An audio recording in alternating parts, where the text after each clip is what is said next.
Less cursing. Less cursing, yeah. Okay, what else? Organization. Organization. Okay, why is that important? They have to have a plan, and we have to have a plan as we thrive, and we also have to be able to get people in the right places. Yep, so why is that important from a player perspective? Why as a player did you see that as a good attribute of your coach? That we're accomplishing something. Accomplishing something, yep. Okay, good. What else? Being positive. Positive attitude, yep. A passion for what you teach. Okay, yep. Humorous. Humorous. What else?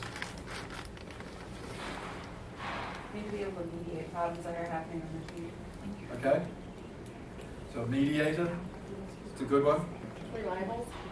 Reliable. Okay. Why is that important? If you don't have a coach for the game, it's kind of difficult to know what's up.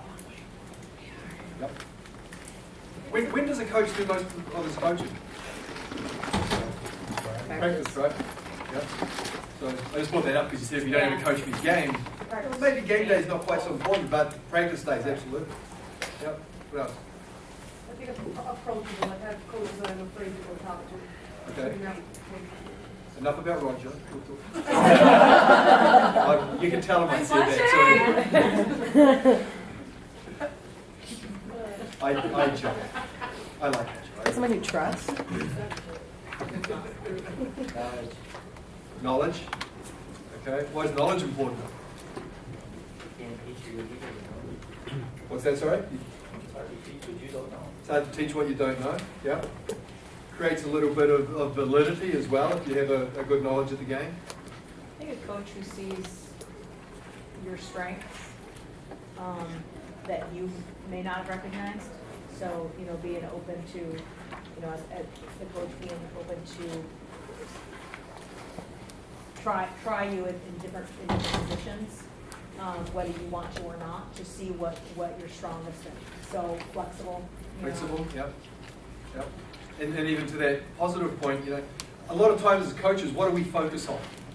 As far as player performance, we tend to focus on what? Perfection. What they're doing wrong? Yeah, correcting mistakes, right? So not only correcting mistakes, but accentuating what? Things that they do well. Okay, good. Anything else? Problem solving. Problem solving. Okay. Why do we never have problems?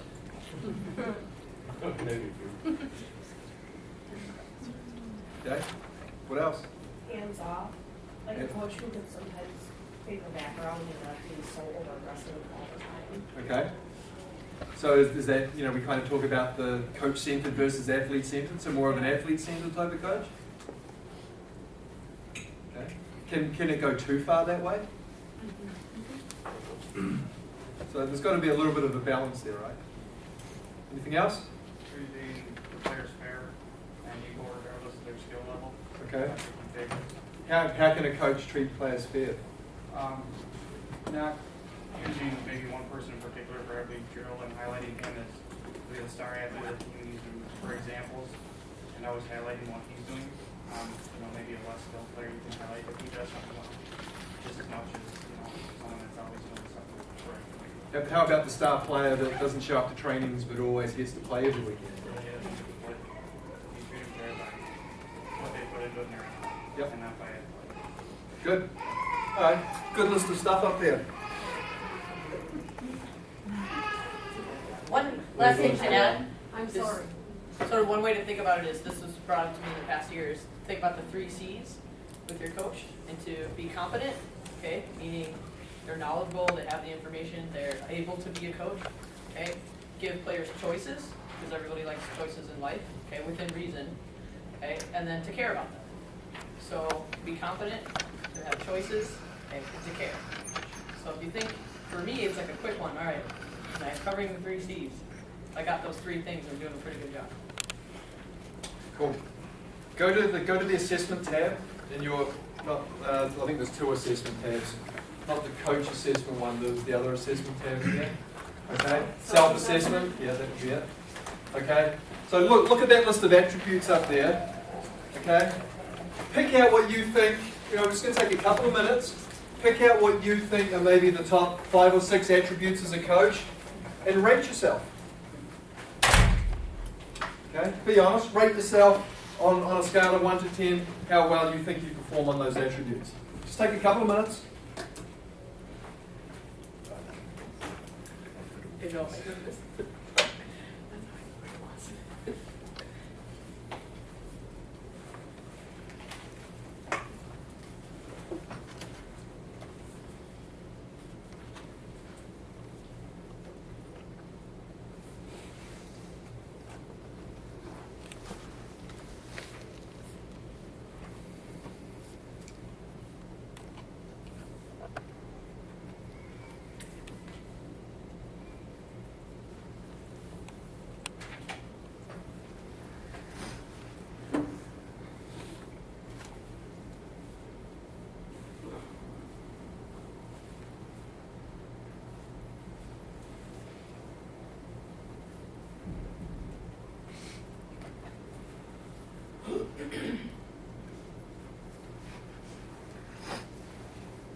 Okay, good. All right, if you haven't finished that yet, try and get to this. This is a valuable little exercise, so think about that throughout the afternoon or this evening if you don't have time to finish it up right now.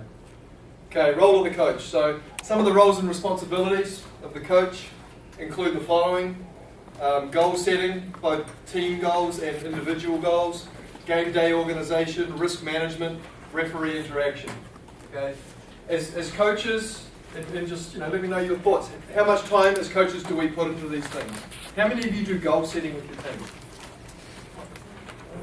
What's the question? How many of you perform goal setting with your team? Okay. Okay. What sort of goals do you talk about? Or what sort of goals does your team have? Well, we before every game we set certain goals depending on who we're playing. Okay. But Now, who sets the goal? Do you as coaches set the goal, or do the players set the goal? I probably do guide that more Okay. than they do, but it's only because of just knowing who we're playing and what we'll be able to accomplish, what we hope, because we are still kind of young, I guess, as far as knowledge base. So. Okay. But yeah, we'll set goals as far as we want to score on this. We want to score on this side. We want to score on that. We want to score 3 times on it. Something that is achievable. I don't necessarily go in and say I want us to win.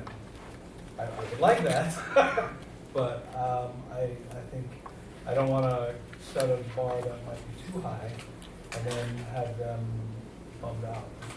Right. So a couple of key things on goals. You talked about setting it at an appropriate level, so it's achievable but not too easy. What's the difference between a performance goal and an outcome goal?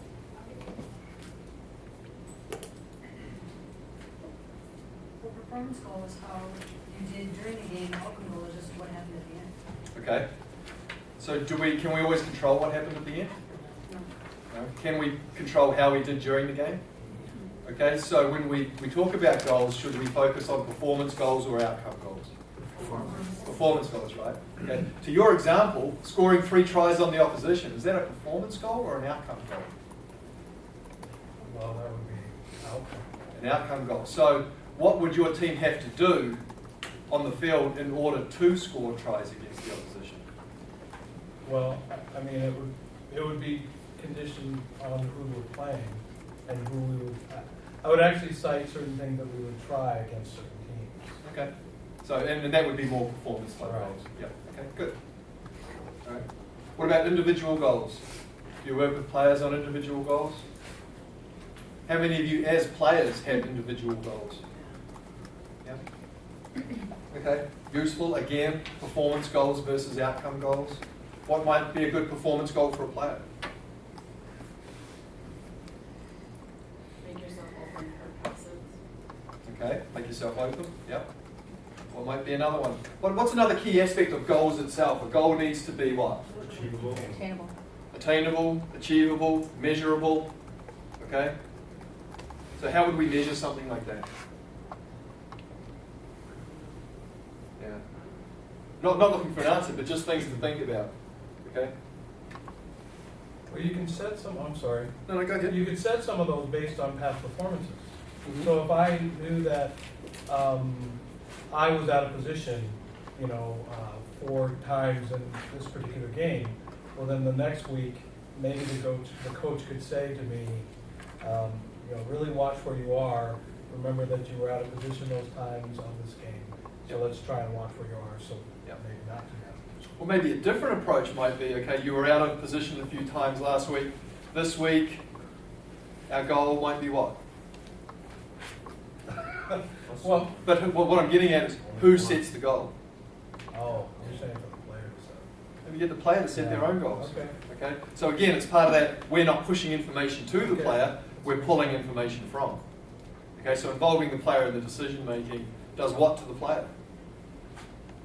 And actually, they invest. They're more invested. more Yeah. involved. They're empowered. Right. They're involved in the decision making process. Yep. And this goes back to a couple points. All those people that wrote motivation up on the board is their big issue. People take ownership and are much more motivated to pursue something that they come up with. So that goes back to giving people choices and giving them some say in what they're doing and why they're doing it. Okay? Versus if someone tells me what to do, am I going to really want to be doing it? So it's just one way to think about that big problem on the board. One really simple way to start addressing that. Yep. Very good point. Game day organisation. How much role do we as coaches play on game day? What's our role as a coach on game day? Come prepared for the game. What's that? Get them Prepare them for the prepared? game. Okay. So in what way? What are some things that we do as coaches to prepare the team for the game? Get them focused. Get them focused? Set a lineup. Why do we have to get them focused?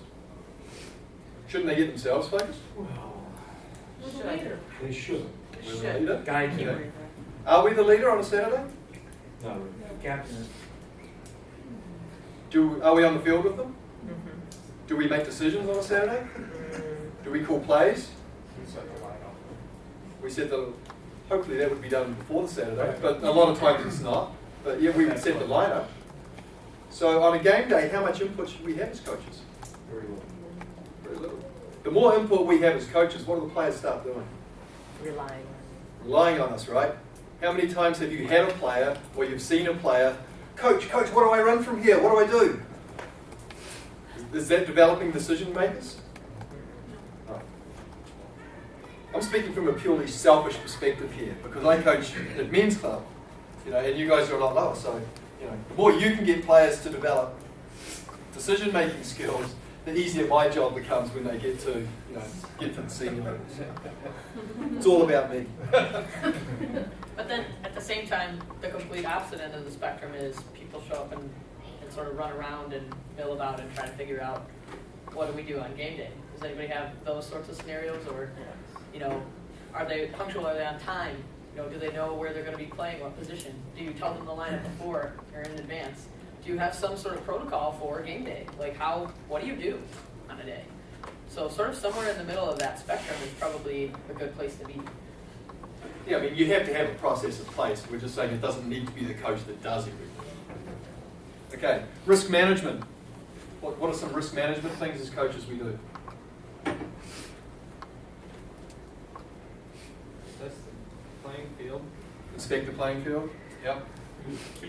How many of us play on well-known, structured, turf fields, in a good neighbourhood? How many of us play in the backwoods of some forest preserve tucked away behind a picnic grove that you've got to go through a warren of little driveways to get to? Yep. How many of us, if we had to, could instruct a 911 operator how to get an ambulance to that location? How many of us learned the hard way how to do that? Yeah. So the point of